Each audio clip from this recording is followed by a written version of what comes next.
Let's chat about the Google Pixel 6. I've had this guy in my hands for quite a few days now, and I'm gonna give you my thoughts. Let's start with the specs. The screen resolution is 1080x2400. The screen itself is HDR and runs at 90 Hz. There's a fingerprint reader built into the screen and a little hole on top for the selfie camera. It feels responsive, the colors are nice and bright without being oversaturated. Overall, decent screen. Moving on. Inside this bad boy you have some storage. Depending on the model you get, you can have either 128 or 256 gigs. And the RAM is 8 GB, which is quite standard for a phone these days. The Pixel 6 battery is 4614 milliamp hours. Had to get that 14 in there, can't just have a nice round number, you know? Overall, I wouldn't be surprised if you get a day and a half to 2 days out of this battery. One of the most interesting things about this phone is the internal processor. It's using the brand new, all exciting Google Tensor chip. Self-developed by Google, for Google. And everyone is wondering, is this as powerful as an iPhone? Simple answer, no, it's not. With an asterisk, with a big asterisk. The asterisk means that since Google designed the phone and the hardware and the operating system, they can design the hardware to match the operating system's requirements much more specifically than a generic processor, thereby negating the need to have an ultra-powerful processor. Google says that this chip is made with AI in mind. This means it's better at signal processing from the photos, and it also works better with the Google Assistant, and it gives you an overall smooth experience without needing a maxed out processor. On top of the Tensor chip, there's also a GPU and a lot of security orientated processors over there as well for, you know, extra layers of security so your phone can't be hacked as easily. But rant over, let's talk about some of the more notable things on this phone. You see this giant camera bump? Why is it so big? It's because in here we have a 50 megapixel camera. 50! That's more pixels than big camera over there. That's a 24 megapixel sensor. This is 50. Cool. On top of the large sensor size, it has optical image stabilization, electronic stabilization, very impressive object tracking, and pretty high dynamic range. It can shoot 4K video up to 60 frames per second. On top of that, you have this laser autofocus on the back here as well. That makes the focusing nice and snappy and in theory should work in the dark. To be honest with you, I took this phone out to take some pictures because, you know, you gotta test the camera, right? And I just wound up wandering around the city for hours just taking pictures. It is a really fun experience. You know, on some phones when you take a picture, you press the button and then it takes a picture. On this guy, it happens instantaneously. Look. It's actually a lot of fun. The dynamic range is really impressive, especially for a phone. The pictures are gorgeous, the colors are just right, not oversaturated. It does not have optical zoom. But since it has so many megapixels, you can just do the enhance, enhance, enhance. Cool stuff, man. Personally, extremely impressed with this camera. Phones have come a really long way. But Tav, I hear you say, this phone has 2 rear cameras. Talk about the other one. Well, the second one is a wide-angle basic camera. It's only there in case you're stuck with a bunch of friends in a small room and you need to get the whole angle.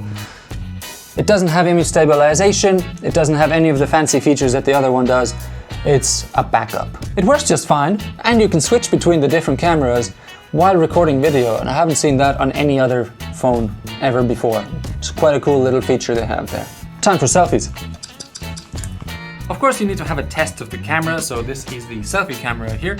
And I gotta say, one thing that's weird is when you use video mode on the selfie camera, it crops in like 20%.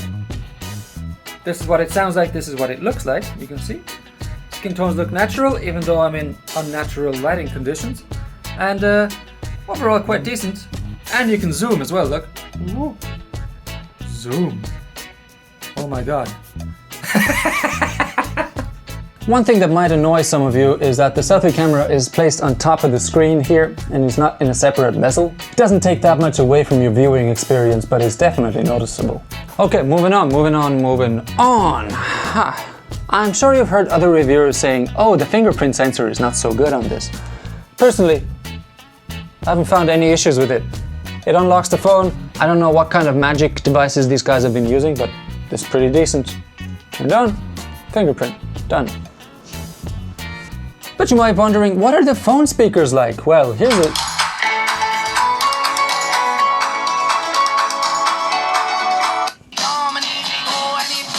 mic is here.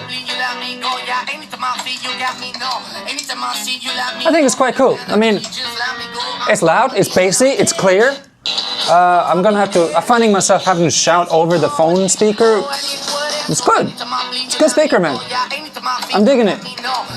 I am digging it. Actually quite impressed with the speakers on this. This is excellent for a phone.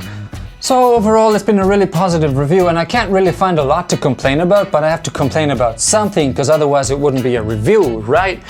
And if I have to complain about something, first thing I will complain about is that this is a really big screen, man.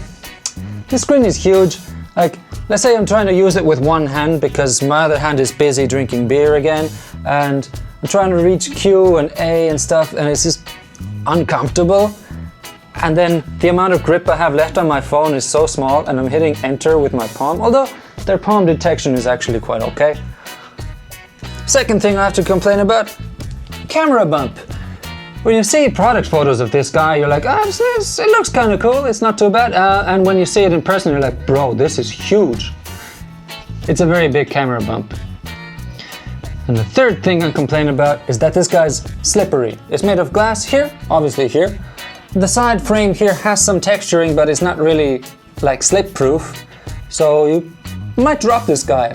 The third thing, if I had to complain, I would complain about the corners being not as rounded as I'd like, because let's say I'm scrolling for 3 hours, this digs into my palm and it's gonna get uncomfortable after 2.5 hours of scrolling. But let's be fair, if you scroll for 2.5 hours, you're gonna have a kind of a, you shouldn't be scrolling that long, man. It's too much, it's too much. But I think all of these problems can be solved with a nice case. All the cases I have seen go around the camera bump, making it protrude less. They'll also take care of the corners and the slipperiness issues. And then you'll just have a really big phone on your hand. So if you want to get your hands on the Pixel 6, the first link below this video will bring you to the Expanse's online store where you can get one. I've been Tav, you've been awesome. Thank you for watching.